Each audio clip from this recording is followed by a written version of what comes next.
ఫైర్ఫ్లైస్ anime movies లో ఎన్నో movies ఉండగా 1988 లో రిలీజ్ అయిన మూవీని ఇప్పుడెందుకు బ్రో చెప్తాను అంటే దానికి కూడా కారణం ఉంది. నేను నా లైఫ్ లో 500-600 హాలీవుడ్ మూవీస్ చూసింటాను, 10-15 వెబ్ సిరీస్ చూసింటాను, 100-150 యానిమేషన్ మూవీస్ చూసింటాను, ఒక 100 యానిమ్ మూవీస్ చూసింటాను, తెలుగు సినిమాలు తమిళ సినిమాలు అయితే లెక్క లేకుండా చూసింటాను. కానీ ఈ మూవీ చూసిన తర్వాత ఈ మూవీ ఏమన్నా నాకు కనెక్ట్ అయిందో ఏమో తెలియదు కానీ ఫస్ట్ టైం ఒక మూవీ, అది కూడా యానిమ్ మూవీ, దాన్ని చూసి ఏడ్చినా గైస్. ఈ మూవీ ఇంపాక్ట్ ఎట్లుంటుందంటే ఈ మూవీ చూసిన తర్వాత మీకు అమ్మా నాన్న ఉండి 3 పూట్ల కరెక్ట్ గా ఫుడ్ దొరుకుతుందంటే మీ అంత అదృష్టవంతులు ఎవరూ లేదేమో అనిపిస్తుంది. మూవీ ఓపెన్ చేస్తే మన మూవీ యొక్క హీరో లేకుంటే మెయిన్ క్యారెక్టర్ ఏదన్నా చెప్పొచ్చు, పేరు సీటా. వాడేం చెప్తాడంటే సెప్టెంబర్ 21, 1945 ఈ ప్లేస్ లోనే నేను చనిపోతీ అంటాడు. అట్లేవో పిల్లోని చూపిస్తే బట్టలంతా చిరిగిపోయిన పరిస్థితిలో ఒళ్ళంతా గాయాలతో నీరసంగా కూర్చుంటే అందరూ చూసి చూడనట్టు వెళ్ళిపోతారు. వాడు కాసేపటికి కళ్ళు తిరిగి అట్లే కింద పడిపోతాడు. అప్పుడే ఆ ప్లేస్ ని క్లీన్ చేసే వాళ్ళు వచ్చింటే ఆ పిల్లోని చూసి చనిపోయినారని చెప్తారు. అలాగే ఇంకా 2-3 పిల్లలు వెనకాల కూడా చనిపోయి ఉంటారు. దాంట్లో ఒక ఆఫీసర్ వాని దగ్గరికి వెళ్ళింటే ఒక చిన్న మెటల్ క్యాన్ కనిపించేసరికి ఏంద్రా ఇది వీళ్ళ దగ్గర ఇదో పంచాయతీ అని చెప్పి దాన్ని ఎత్తి దూరంగా విసిరేస్తాడు. దాని నుంచి ఒక చిన్న ముక్క బయటపడేసరికి అప్పుడే ఒక చిన్న పాప లేస్తుంది. ఆ పాపను వాళ్ళన్న నిదానంగా పిలిచుకెళ్లిపోతాడు. అక్కడ సీన్ కట్ చేసి ఇప్పుడు ప్రెసెంట్ అని చూపిస్తారు. ఇంతసేపు జరిగింది ఏం అర్థం కాకపోయినా పర్లేదు, ఇక్కడ నుంచే స్టోరీనే స్టార్ట్ అవుతుంది. ఇక్కడ ఉన్నాడు కదా వీడి పేరు సీటా, అలాగే వాడి ముద్దుల చెల్లెలి పేరు సెట్సుకే. ఆమె వాళ్ళ అమ్మ అనమాట. ఇప్పుడు మనోడు ఎందుకు అంత ఆత్రాత్రంగా గొయ్యి తవ్వి అవన్నీ పుడుస్తున్నాడంటే ఈ టైం పీరియడ్ అనేది 1945 ఆ టైం పీరియడ్ తెలుసు కదా, వరల్డ్ వార్ 2 జరిగే టైం పీరియడ్ అనమాట.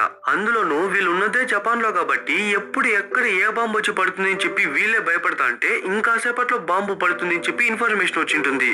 మనోడు ఇంట్లో వాళ్ళ నాన్న ఒక నేవీ ఆఫీసర్ కాబట్టి వాళ్ళ నాన్న ఇప్పుడు వార్ లో ఉంటాడు. సో మన హీరోనే కొంచెం మెచ్యూరిటీతో ఇంట్లో పనులని చూసుకుంటా ఉంటాడు. అలాగే ఎక్కడ వాడి వల్ల వాళ్ళ అమ్మకు లేట్ అయిపోతుందో అని చెప్పి బాంబులు పడక ముందే బాంబు షెల్టర్ కి పంపించేస్తాడు. వీళ్ళు వెళ్లి మళ్ళీ వచ్చేలోపు ఇల్లు ఉంటుందా లేదా కూడా తెలియదు కాబట్టి కావాల్సిన అత్యవసర వస్తువులన్నీ ఎత్తుకొని బయటకు వస్తాంటే అప్పటికే బాంబులు వేయడం స్టార్ట్ అయిపోయి ఉంటుంది. ఊర్లో ఉన్న వాళ్ళంతా ప్రాణాలని చేతిలో పెట్టుకొని పరిగెత్తన్నారు. అప్పటికే మనోడు కింద మీద పడి అట్లా ఇట్లా కష్టపడి ఒక సేఫ్ అయిన ప్లేస్ కి వచ్చేస్తాడు. పాపం వాడి చెల్లి భయపడిపోయినట్టుంది, భయంతో ఉదురుతా ఉంటుంది. జస్ట్ ఒక 10 నిమిషాలు పడిన బాంబులకే ఎంతో మంది జనాలు, ఎంతో మంది జవాన్లు కుప్పలు కుప్పలుగా చనిపోయింటారు. అప్పుడే వాడి చెల్లి అన్న అమ్మని చూడాలనిపిస్తుంది, అమ్మ ఎక్కడుంది అని అడిగితే ఏం భయపడద్దు చిన్ని, అమ్మే కాసేపట్లో ఇక్కడికి వచ్చేస్తుంది అంటాడు. కానీ ఎంతసేపటికి వాళ్ళ అమ్మ రాకపోవడంతో మనోడు నిదానంగా వాడి చెల్లిని మోసుకెళ్తా వెళ్తాడు. చుట్టూ చూస్తే ఇల్లులు కాలిపోయింది, బస్సులు కాలిపోయింది, మనుషుల్ని చెత్తనెత్తుకోపోయినట్టు ఎత్తుకెళ్తాంటారు. ఇంకా అక్కడి నుంచి ఇంకో రెస్క్యూ క్యాంప్ కి వెళ్ళింటే అప్పుడే ఒక లేడీ పరిగెత్తుకుంటా వచ్చి సీటా ఫస్ట్ మీ అమ్మని చూసేసరా, నేను మీ చెల్లిని చూసుకుంటా అని చెప్పి పంపిస్తుంది. మనోడు పరిగెత్తా వెళ్తే వాళ్ళమ్మ ఒంట్లో ప్రాణముని చెప్పుకునేకి ప్రాణం మాత్రమే ఉంది గాని ఎటువంటి మూమెంట్ లేదు. ఈ విషయాన్ని వాళ్ళ చెల్లికి చెప్పకుండా చూడు చిన్ని, అమ్మ చిన్న పని మీదుగా హాస్పిటల్లో ఉంది, రేపు కావాలంటే చూద్దామని చెప్పి సమాధాన పరుస్తాడు. అయినా తను అమ్మ కావాలని చెప్పి అక్కడే కూర్చొని ఏడుస్తా ఉంటుంది. ఇంకా నెక్స్ట్ డేనే వాళ్ళ అమ్మ చనిపోవడంతో వాళ్ళ అమ్మను కూడా ఎత్తుకెళ్లిపోతారు. చూసేకే బాధేస్తుంది గైస్. ఏమో భోగి పండుగ రోజు చెత్త మొత్తాన్ని అంటించినట్టు మనుషులందరినీ కుప్పలు కుప్పలుగా వేసి ఒక్కసారిగా అంటించేస్తారు. దాని తర్వాత వాళ్ళ నాన్న వచ్చేంత వరకు మనోళ్ళిద్దరిని వాళ్ళ దూరపు బంధువులు చూసుకుంటారని చెప్పేసరికి మనోళ్ళిద్దరూ వెళ్తారు. మనోడి నాన్న నేవీలో ఉన్నాడు కాబట్టి సోల్జర్సే మన హీరో వాళ్ళ అమ్మ బట్టలని, వస్తువులని మొత్తాన్ని ట్రాన్స్పోర్ట్ చేసి ఇక్కడికి పంపించేసి ఉంటారు. కానీ ఇప్పటికీ వాళ్ళ అమ్మ చనిపోయిందనే విషయాన్ని వాడి చెల్లికి తెలియకుండానే చూసుకుంటాడు. ఎంతలా అంటే వాడి చెల్లి పనుకున్న తర్వాతే వాళ్ళ అమ్మ అస్థికల్ని లోపలికి తీసుకెళ్తాడు. దాని తర్వాత వాళ్ళ పాతింటి దగ్గరికి వెళ్ళింటే మొత్తం కూలిపోయింటుంది. కానీ మన హీరో స్టార్టింగ్ లోనే కొన్ని పూడ్చి పెట్టింటాడు కదా, దాన్ని తవ్వి చూస్తే కొన్ని తినే వస్తువులని అలాగే నెలకి సరిపడే సరుకులని ఉంటుంది. దాన్ని ఎత్తుకొని వాళ్ళ ఆంటీ ఇంటికి వచ్చింటే ఆ అమ్మ మొగం అట్లే 1000 వాల్ట్ బల్బ్ లో వెలిగిపోతుంటుంది. ఎందుకంటే ఈ వస్తువులు అనేది పర్టికులర్ గా ఈ వార్ టైంలో అస్సలు దొరకదు. ఇంకా ఆ రోజు రాత్రి అట్లా బయటకు వస్తే చుట్టూ మినుగురు పురుగులు ఉంటుంది. మనోడు దాన్ని పట్టుకొని ఇస్తే చిన్న పాప కదా తెలియక నలిపేసి ఉంటుంది. సరేదా నీకు చూపిస్తా అని చెప్పి ఒక చిన్న రివర్ దగ్గరికి తీసుకెళ్తే అలాంటి మినుగురు పురుగులన్నీ ఉంటుంది. కాసేపు అక్కడే ఇద్దరు ప్రశాంతంగా ఆడుకున్న తర్వాత ఇంటికి వస్తే వాళ్ళ ఆంటీ ఏమో వంట చేసింది. కానీ మన హీరోకి వాడి చెల్లికి కొంచెం కూడా మిగిలించకుండా మొత్తం ఖాళీ చేసేసినట్టుంది. అంతే గైస్, మన అమ్మా నాన్న తప్పితే 3 రోజులకు పైగా మూడో వ్యక్తి ఎవడు మనల్ని దేకడు. ఇక్కడ కూడా చూడండి, మనోళ్ళు వచ్చి 10 రోజులకు పైన అయిపోయింటుంది. సో వాళ్ళ ఆంటీనే వచ్చి ఎందుకు సిటా ఖాళీగా ఉన్నావు, ఏదైనా పనికో స్కూల్కో వెళ్ళొచ్చు కదా అంటుంది. వాడు పనిచేసే ఫ్యాక్టరీ ఏమో కూలిపోయింది, చదివే స్కూల్ ఏమో కాలిపోయింది, ఇంకెక్కడని వాడు కూడా వెళ్ళేది. కానీ అప్పటి నుంచి వాళ్ళ ఆంటీ మాత్రం డైరెక్ట్ గా కాకుండా ఇండైరెక్ట్ గా మనోళ్ళు ఇద్దరిని హింసిస్తా ఉంటుంది. తిండి విషయంలో కూడా చూడండి, వాళ్ళ ఆయనకి వాళ్ళ కూతురికి రైస్ అలాగే సూప్ వేసింటే మన హీరోకి వాడి చెల్లికి మాత్రం ఓన్లీ సూప్ మాత్రమే వేసింది. మనోడికి ఎన్ని కష్టాలు ఉన్నప్పటికీ వాడి చెల్లికి ఆ కష్టాల్ని చూపించకుండా బీచ్ కి తీసుకెళ్దాం, స్నానం చేపించడం, సంతోషంగా ఆడుకోవడం అని చెప్పి తన్ని హ్యాపీగానే ఉంచుతా ఉంటాడు. మధ్య మధ్యలో వాళ్ళ అమ్మతో ఉన్నట్టని అలాగే వాళ్ళ ఫ్యామిలీతో ఫోటో తీసుకున్నట్టని అలాంటి మెమరీస్ అన్ని గుర్తుకొస్తా ఉంటుంది. కానీ వాళ్ళ బంధువుల ఇంట్లో మాత్రం రోజు రోజుకి దారుణంగా ఉంది. ఆ లేడీ మన హీరో తీసుకొచ్చిన రైస్ ని ఇన్ని రోజులు వండుకుంటా ఉండి ఇప్పుడు మన హీరో వాళ్ళ అమ్మ బట్టల్ని ఎక్స్చేంజ్ గా తీసుకుని వాళ్ళ రైస్ ని వాళ్ళకే మళ్ళీ ఇస్తుంది. ఇప్పుడు ఎంతైతే రైస్ ఇస్తుందో అంత మాత్రమే వండిస్తుంది. దానికి మించి అయితే గంజి మాత్రమే పోసేసరికి, అన్న ఇది మన రైసే కదా, మనకే ఎందుకు ఫుడ్ దొరకట్లేదు అని వాళ్ళ చెల్లి చెప్తా అంటే, అందుకే అనాథ పిల్లల్ని ఊరికే ఇంట్లో కూర్చోబెట్టి తినిపిస్తున్నారు కదా, నాదే తప్పు. సరే సీట, ఇక నుంచి మీ రైస్ ని మీరే సపరేట్ గా తెచ్చుకోండా, మీ వంటను మీరే వండుకోండి అని చెప్పేసి వెళ్ళిపోతుంది. కానీ అలా మాట్లాడేటప్పుడు మధ్యలో మా ఇంట్లోనే ఎందుకున్నారు, మీ అమ్మ సైడ్ ఎవరో ఒకరు ఉంటారు కదా, వాళ్ళ ఇంటికి కూడా వెళ్ళొచ్చు కదా అనే మాట కూడా వచ్చేస్తుంది. వాళ్ళ అడ్రస్ తెలిసింటే మనోళ్ళు ఎప్పుడో వెళ్ళిపోయింటారు. ఆ అడ్రస్ తెలియకే కదా మనోళ్ళు వీళ్ళ కొంపలో ఉండేది. అయినా మనోళ్ళు టౌన్ కు వస్తారు, ఎందుకంటే వాళ్ళమ్మ వీళ్ళ కోసమని ఒక 7,000 యెన్స్ దాకా వాళ్ళ బ్యాంక్ లో పెట్టింటుంది. దాంట్లో ఒక 4,000 యెన్స్ దాకా విత్డ్రా చేసుకుని అలాగే వాళ్ళ నాన్నని త్వరగా రమ్మని చెప్పి ఒక లెటర్ రాస్తాడు. ఇంకా విత్డ్రా చేసుకున్న డబ్బులతోనే కావాల్సినంత బియ్యము అలాగే వంట వండుకునే కావాల్సిన పాత్రల్ని కూడా కొనుక్కుంటారు. ఎంత తీసుకున్నప్పటికీ వేరే దారి లేక మళ్ళీ వాళ్ళ ఇంటికే వెళ్తారు. కానీ ఆ రోజు నుంచి మన హీరోకి అలాగే వాడి చెల్లికి మాత్రం సపరేట్ గా వంట వండుకుని తింటాంటారు.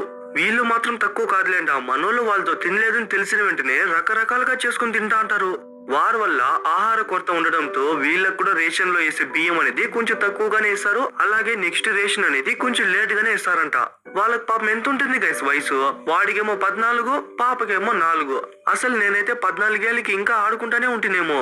వాడి చెల్లికి అన్నం తప్ప ఇంకేదన్నా స్నాక్స్ ఏమైనా ఇస్తాడా అంటే జస్ట్ ఈ టిన్ లో ఉన్నటువంటి ఒక చాక్లెట్స్ మాత్రమే ఇస్తాడు. అది కూడా ఇప్పుడు ఖాళీ అయిపోతా ఉండేసరికి బోరుమని ఏడుస్తుంది. ఇంకా దాంట్లో చాక్లెట్లు అయిపోయేసరికి కొంచెంగా నీళ్లు పోసి గలకరిచ్చేసే దాన్ని కూడా జ్యూస్ అనుకొని సంతోషంగా తాగుతుంది. Some times happiness can be found in a little things to అంటారు. ఒకవేళ ఇదేనేమో. కానీ వాళ్ళ ఆంటీ మాత్రం చీటికి మాటికి మనోళ్ళని ఎప్పుడు తిడుతానే ఉంటుంది. పనుకున్నప్పుడు పాప ఏడిస్తే తిడుతుంది, కాసేపు ఇద్దరు అట్లా హ్యాపీగా పియానో ప్లే చేస్తుంటే దానికి తిడుతుంది, ఏం చేయకపోయినా తిడుతుంది, ఏదైనా చేసినా కూడా తిడుతానే ఉంటుంది. వార్ జరుగుతుంది కాబట్టి, అందులోనూ వరల్డ్ వార్ 2 కాబట్టి పగలు రాత్రిని తేడా ఉండదు. ఎప్పుడంటే అప్పుడు బాంబులు వేస్తారు, పనుకోనున్నా కూడా పరిగెత్తా బాంబ్ షెల్టర్స్ కి వెళ్ళిపోవాలా. అప్పుడే మనోడికి ఐడియా వస్తుంది, అవును ఎమర్జెన్సీ టైంలోనే కదా ఈ బాంబ్ షెల్టర్స్ ని యూజ్ చేస్తారు, మనం ఎందుకు ఇక్కడే ఉండిపోకూడదు అనుకుంటాడు.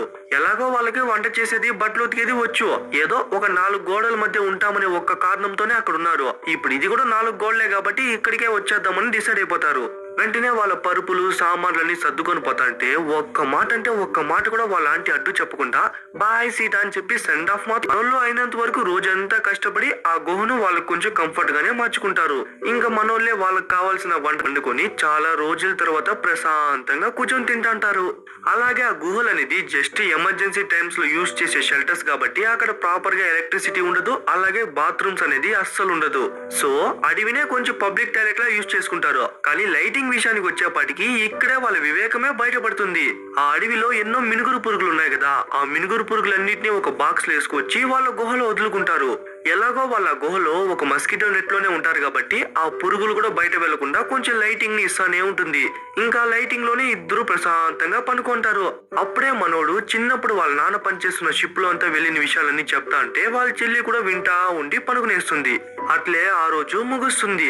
ఇంకా నెక్స్ట్ డే వాళ్ళ గుహలో ఉన్నటువంటి మినుగురు పురుగులన్నీ చనిపోవడంతో వాళ్ళ చెల్లి ఒక చిన్న గొయ్యి లాంటిది తవ్వి దాంట్లో పూడుస్తూ ఉంటుంది. అదే టైంకి మన హీరో రావడంతో, అన్నా నాకు తెలుసు ఇలాంటి గోతులోనే కదా మన అమ్మ కూడా ఉంది అంటుంది. వాళ్ళ చెల్లికి ఎలా తెలుసు అంటే ఆ ఆంటీ ఎప్పుడో చెప్పేసి ఉంటుంది. నిజంగా గైస్, వెనకాల వచ్చే బీజిఎం కి మీరు గనుక రియల్ సీన్ ని చూస్తే మీకే తెలియకుండా కంట్లో నుంచి నీళ్ళు వచ్చేస్తుందేమో.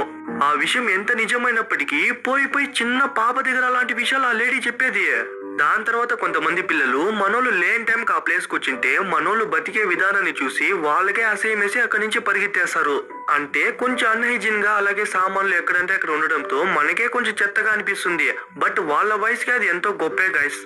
అట్లే ఈ పక్క చూపిస్తే మనోడు అయినంత వరకు మన దగ్గర ఉన్నటువంటి డబ్బులతో సామాన్లతో ఇన్ని రోజుల దాకా బియ్యాన్ని కొని వండుకొని వచ్చింటాడు. కానీ ఇప్పుడు చేతిలో చిల్లి గవ్వ లేకపోయేసరికి ఏమైనా రైస్ ఇస్తారేమో అని చెప్పి ఒక ఆయన దగ్గరికి వచ్చింటే ఆయనకి ఇవ్వాలనే ఉంది. బట్ ఇప్పుడున్నటువంటి ఫుడ్ క్రైసిస్ వల్ల వాళ్ళకే సరిపోదని చెప్పి పంపించేస్తాడు. ఇంకేం చేసేది తోచిక బెంగతో వస్తా అంటే అదే టైంకి ఒక ఫ్లైటర్ జెట్ వచ్చేసరికి వాళ్ళ ప్రాణాలు కాపాడుకునేకి అక్కడి నుంచి ఒక టమాటా తోటలోకి దూకేస్తాడు. ఇప్పుడే వాడి జీవితంలో ఫస్ట్ టైం దొంగతనం అనే విషయాన్ని వాడికే తెలియకుండా అవసరం కోసం చేస్తాడు. అలా కొన్ని కాయల్ని అక్కడే తినేసి ఇంకొన్ని కాయల్ని ఇంటికి ఎత్తుకెళ్తా అంటే తెలియక వాడి చెల్లి 2-3 కింద పడేయడంతో ఎదురొస్తున్న పోలీస్ ఆఫీసర్ చూసేస్తాడు.